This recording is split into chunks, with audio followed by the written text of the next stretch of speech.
ជំរាបសួរបងប្អូននៅក្នុងសេចក្តីស្រឡាញ់នៃព្រះអង្គចាស់ព្រះយេស៊ូវគ្រីស្ទសូមបងប្អូនប្រកបដោយព្រះគុណតាមរយៈការសញ្ជឹងគិតព្រះបន្ទូលនៅថ្ងៃនេះនៅក្នុងកូរិនថូសខ្សែទី2ចំពោះ12ខ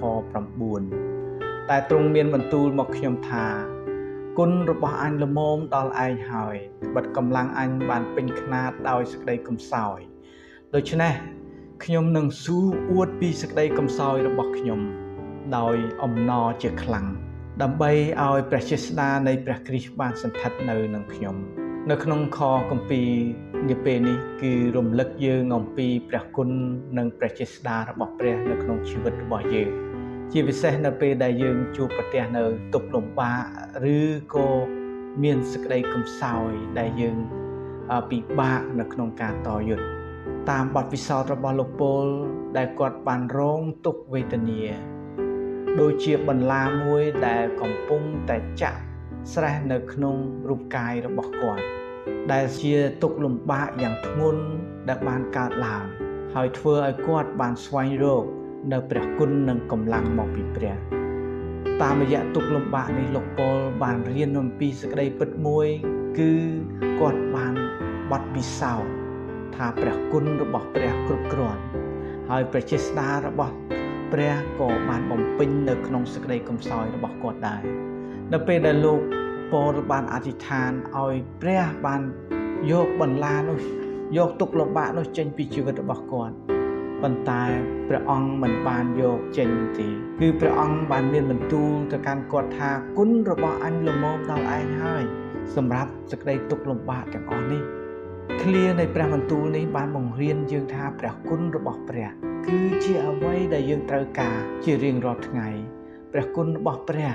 អាចធ្វើឲ្យយើងទ្រាំទ្រអាចធ្វើឲ្យយើងយកឈ្នះលើការលំបាកនៅក្នុងជីវិតរបស់យើងទុក្ខលំបាកខ្លះព្រះអង្គមិនបានដកចេញពីជីវិតរបស់យើងក៏ពិតមែនតែទ្រង់ផ្ដល់នៅព្រះគុណនិងកម្លាំងគ្រប់គ្រាន់ដើម្បីឲ្យយើងដើរឆ្លងកាត់បញ្ហាទាំងអស់នោះដើម្បីឲ្យយើងអាចស៊ូទ្រាំចំពោះទុក្ខលំបាកទាំងអស់នោះរហូតដល់យើងអាចឆ្លងកាត់វាបានបងប្អូនហើយកម្លាំងឬព្រះជាស្ដារបស់ព្រះនឹងបានពេញខ្នាតនៅក្នុងសេចក្តីកំសោយរបស់អ្នករាល់គ្នានៅពេលដែលយើងពឹងផ្អែកលើទ្រង់នៅពេលដែលយើងមានអារម្មណ៍ថាទន់ខ្សោយខ្វះខាតភ័យខ្លាចនោះជាពេលវេលាដែលព្រះអាចនឹងធ្វើការអស្ចារ្យនៅក្នុងជីវិតរបស់យើង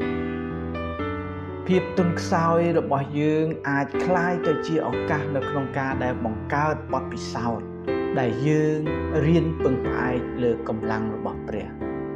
រៀនពឹងផ្អែកលើការឃុំគ្រងនិងការថែរក្សារបស់ព្រះដូច្នេះហើយយើងអាចនឹងអួតអំពីសេចក្តីកំសោយរបស់យើងដោយអំណរដោយសារតែវាជាឱកាសដែលយើងអាចរៀនពឹងផ្អែកលើកម្លាំងរបស់ព្រះបន្ទូលនេះលើកទឹកចិត្តបងប្អូនហើយនឹងខ្ញុំថា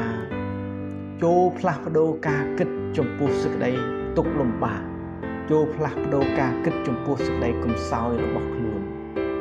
ពីព្រោះព្រះអាចនឹងធ្វើការផ្លាស់ប្ដូរពីព្រោះព្រះអាចនឹងបំពេញកម្លាំងនៅក្នុងសេចក្តីកំសោយរបស់យើងព្រះអាចផ្លាស់ប្ដូរពីភាពកំសោយរបស់យើងឲ្យទៅជាចំណុចខ្លាំងព្រះអាចផ្លាស់ប្ដូរពីភាពបរាជ័យរបស់យើងឲ្យទៅជាភាពជោគជ័យនៅក្នុងព្រះអង្គចាស់ព្រះយេស៊ូវគ្រីស្ទព្រះអាចផ្លាស់ប្ដូរពីអ្វីដែលយើងគិតថាវាជារឿងមួយដែលធ្វើឲ្យយើងមានការខ្មាស់អៀនចំពោះសេចក្តីកំសោយទាំងអស់នោះប៉ុន្តែព្រះអង្គអាចនឹងនាំយើងឲ្យមើលឃើញពីភាពត្រចះត្រចង់នៅក្នុងភាពកំសោយរបស់យើងហើយព្រះអង្គសពប្រហាតីឲ្យយើងមើលឃើញភាពកំសោយទាំងនោះនៅក្នុងផ្លូវថ្មីតាមមធ្យោបាយដែលព្រះជាស្ដារបស់ព្រះដែលកម្លាំងនិងព្រះគុណរបស់ព្រះអាចនឹងធ្វើការនៅក្នុងជីវិតរបស់យើងបងប្អូនហើយតាមរយៈព្រះបន្ទូលនៅថ្ងៃនេះចូលទុកចិត្តដល់ព្រះថាព្រះអង្គនឹងនាំមកនៅការផ្លាស់ប្ដូរនៅពេលដែលយើងពឹងផ្អែកលើកម្លាំងរបស់ទ្រង់នៅពេលដែលយើងស្រែកដង្ហើយហៅរកជំនួយពីទ្រង់ព្រះអង្គនឹងផ្លាស់ប្ដូរពីភាពកំសោយពីភាពអស់សង្ឃឹមពីទុក្ខលំបាកពីបរាជ័យឲ្យរស់នៅក្នុងជីវិតមួយដែលពេញដោយសេចក្តីអំណរនិងពេញដោយភាពរីករាយនិងពេញដោយជ័យជំនះនៅក្នុងព្រះអង្គចាស់ព្រះយេស៊ូវគ្រីស្ទ សូមអធិដ្ឋានជាមួយគ្នាទូលថ្វាយរាល់កន្លែងណារាល់ចំណែកណារាល់បំណែកណានៃជីវិតរបស់បងប្អូនដែលមានទុក្ខលំបាក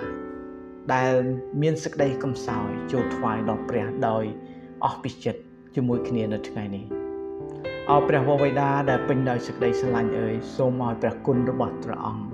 បានពេញបរិបូរណ៍នៅក្នុងសេចក្តីកំសោយរបស់យើងខ្ញុំសូមជួយទូលបង្គំឲ្យទុកចិត្តលើកម្លាំងនិងព្រះចេស្តារបស់ទ្រង់ហើយឲ្យទូលបង្គំអាចនឹងអួតនៅក្នុងសេចក្តីកំសោយរបស់ទូលបង្គំដោយសារតែកម្លាំងនិងព្រះគុណដែលព្រះអង្គនឹងប្រទានឲ្យយើងខ្ញុំអាចក្រោកឈរឡើងសាជាថ្មីអាចបន្ត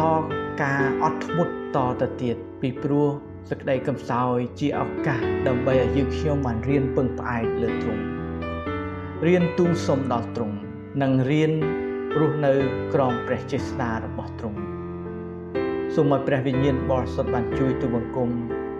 ឲ្យកែប្រែចំណុចខ្សោយទៅជាចំណុចខ្លាំង